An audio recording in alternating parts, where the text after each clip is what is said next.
আসসালামু আলাইকুম এভরিওয়ান, চলে এসেছি আরও একটা নতুন ভিডিও পর্ব নিয়ে। আজকে ভিডিও থাম্বনেল ক্যাপশন থেকে আপনারা অবশ্যই বুঝে গেছেন আজকে কোথায় যাচ্ছি। তো আজকে হচ্ছে 27শে রমজান, মঙ্গলবার। অনেকদিন ধরে ইচ্ছা ছিল যে এই 27শে রোজার দিন কলকাতার জাকারিয়া স্ট্রিট নাখোদা মসজিদে ইফতার করার, জাকারিয়া স্ট্রিট যাওয়ার রমজান মাসে। ফাইনালি আজকে সেই দিনটা চলে এসেছে এবং সেটা আমরা অ্যাচিভ করতে পারছি। বাইরে গত বছর গিয়েছিলাম, গত বছরও 27শে রমজান গিয়েছিলাম, কিন্তু গত বছর সেভাবে আমরা আজকে যাচ্ছি সেই কলকাতার জাকারিয়া স্ট্রিট এবং নাখোদা মসজিদে আমরা ইফতার করব। তো চলুন তাহলে আজকে ব্লগটা শুরু থেকে দেখতে থাকুন।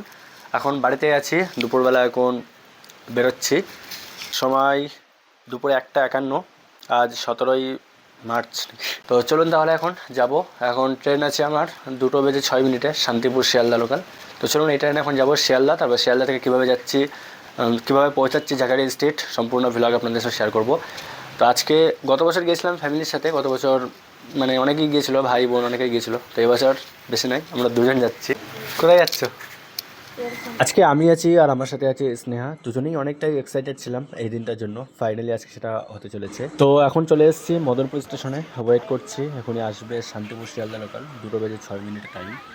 আর এই ট্রেনে এখন যাব শিয়ালদা, তারপর শিয়ালদা থেকে বাসে কীভাবে যাব, কোন বাস ধরবো, অবশ্যই এই ব্লগটা করে দেখতে থাকুন। সো গাইস, অ্যাটলিস্ট পৌঁছালাম শিয়ালদা। আর ট্রেনে আসতে প্রায় আধ ঘন্টার বেশি লেট ছিল। যাই হোক, এখান থেকে এখন বাস ধরে যেতে হবে। এখান থেকে আমাকে হাওড়া যাওয়ার বাস ধরতে হবে এমজি রোডে। তো চলে আসলাম এমজি রোডে। বাই দ্য ওয়ে, এখান থেকে 71 নম্বর বাস, 72 নম্বর বাস, 28, 24, 44 এই সমস্ত বাসগুলো যায়। আর এই বাসে আমাকে যেতে হবে এখন চিতপুর। শিয়ালদা থেকে 10 টাকা ভাড়া, কিন্তু রোড কিন্তু খুবই জ্যাম আজকে, তো প্রচুর জ্যাম রোড, অনেকটাই সময় লেগে গেল আমাদের শিয়ালদা থেকে। বাইরে 10 মিনিটের রাস্তা, আজকে প্রায় 1 ঘন্টা বেশি লেগে গেছে। যাই হোক, তারপর নামলাম চিতপুর রোড, এটা হচ্ছে রবীন্দ্র সরণি ট্রাম লাইন। আর এখান থেকে একটুখানি 2 মিনিট মতো হাঁটলে পারেই নাখোদা মসজিদ। নাখোদা মসজিদের সামনে ভাই এই জায়গাটা দেখো, এটা হচ্ছে মেনলি জাকারিয়া স্ট্রিট। আর এত সুন্দর লাইটিং, জাস্ট আপনারা দেখুন। মানে এই জিনিসটা দেখার জন্যই এতটা এক্সাইটেড ছিলাম। গত বছর এসেছিলাম, খুব সুন্দর এখানে লাইটিং করে। আর এখানে আসলে মানে রমজান মাসটা সত্যি একটা আলাদা করে স্পেশালভাবে একটা ফিল করি। রমজান মাসটা যেন মনে হয় যে হ্যাঁ সত্যি রমজান মাস এখানে, মানে এত সুন্দর এই জায়গাটা লাগে।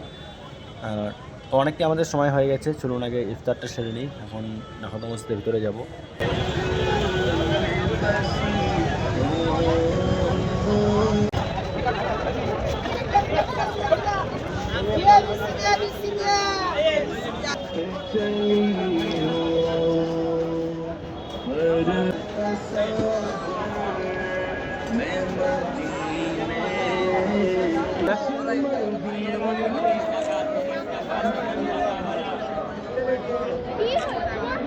তো গাইস, এখন চলে এসেছি নাখোদা মসজিদের ভিতরে। তো এখানে আপনারা দেখতে পাচ্ছেন ইফতারের জন্য কিন্তু নিচে বসানো হয়ে গেছে।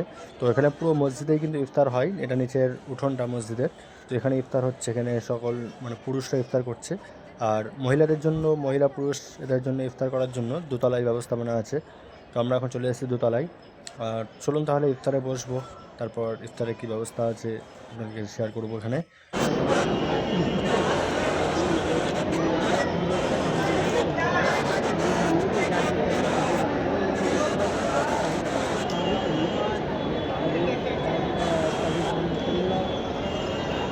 তো ইফতার তো মসজিদে ব্যবস্থা আছে, তো তার সত্ত্বেও আমরা আসলাম বাইরে।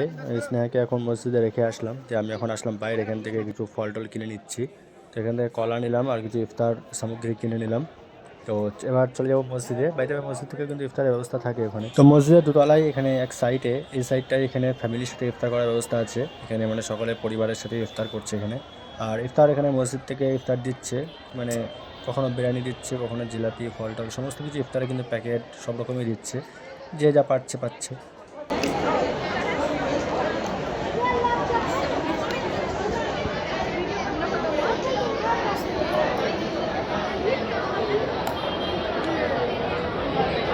তো গাইস, এখন ইফতার নিয়ে বসে আছি। আর এই যে সোলার বাটি ইফতারটা আমরা কিনে আনলাম, বাকি জিলাপি আর এই ফলের বাক্স এগুলো এখান থেকে দিয়েছিল, যে পানি দিয়েছিল। তো আজান হলো, ইফতার করা শুরু করলাম। ইফতার করার পরে নামাজ সেরে আমরা চলে আসলাম বাইরে। আর এই সময়টা কি ভিড়, জাস্ট তোমরা দেখো। রমজান মাসে জাকারিয়া স্ট্রিট কিন্তু খুবই ভিড় হয়, বিশেষ করে এখানকার খাবারগুলো কিন্তু খুবই বিখ্যাত বিখ্যাত বিখ্যাত সব খাবার, যার কারণে কিন্তু এখানে খুবই ভিড় হয়। আর এত ভিড়ে ভাই দোকানগুলোতে খাবারের জন্য লাইন দিয়ে খাওয়াটা আবার ভাইরাল খাবারের মধ্যে এই একটা মহাব্বতের শরবত। তো এটা পুরান দিল্লি ফেমাস মহাব্বতের শরবত। এখানে মহাব্বতের শরবত, নাফরতের শরবত আর একটা কী শরবত আছে বেশ জানি না, 3টে শরবত আছে। এই দোকানটা খুবই ফেমাস, তবে দামটা খুবই বেশি অনেকটা লাগলো। 1 গ্লাস করে শরবত 50 টাকা করে। তারপরে আবার কাউন্টার, লাইন দিতে হবে, লাইন দিয়ে টোকেন নিতে হবে, টোকেন নিয়ে তারপরে শরবত খেতে হবে। এত লাইন দিয়ে দরকার নেই শরবত খাওয়ার। তো এখান থেকে স্কিপ করে এরপর আর 30 টাকা দিলে তো বিরিয়ানি হয়ে যাবে।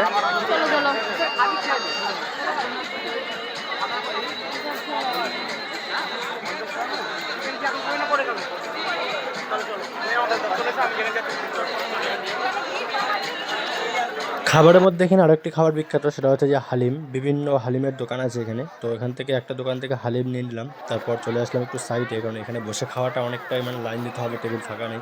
যার কারণে খাবারটা নিয়ে চলে আসলাম অন্য একটা ফাঁকা জায়গায় গিয়ে খেয়ে নেবো ভাই, অনেক ভালো থেকে। খাওয়া দাওয়া সেরে মার্কেটটা ছেড়ে কিন্তু বেরিয়ে গেলাম, কারণ এত ভিড়ে ভালো লাগছে না। এখান থেকে চলে আসলাম ক্যানিং স্ট্রিট মার্কেটে। ক্যানিং স্ট্রিট মার্কেটটাই পাশেই। এই মার্কেটটাও অনেকটা মানে স্টেশনারি মাল থেকে শুরু করে A to Z অনেক কিছুই পাওয়া যায়। তো এখানে স্নেহা একটা জিনিস পছন্দ করলো, এই ট্রেন্ডিং এই কাশ্মীরি চুড়িগুলো, যেগুলো কাশ্মীরি চুড়ি বলা হয়, খুবই ট্রেন্ডিং। তো ওই চুড়ি এখানে 150 টাকা করে পিস বিক্রি করছে। স্নেহা চুড়িটা পছন্দ করলো, এখান থেকে নিয়ে নিল। তো চলো আজকের এই মিনি ভ্লগটা এখানে শেষ করছি। দেখা হচ্ছে নেক্সট কোনো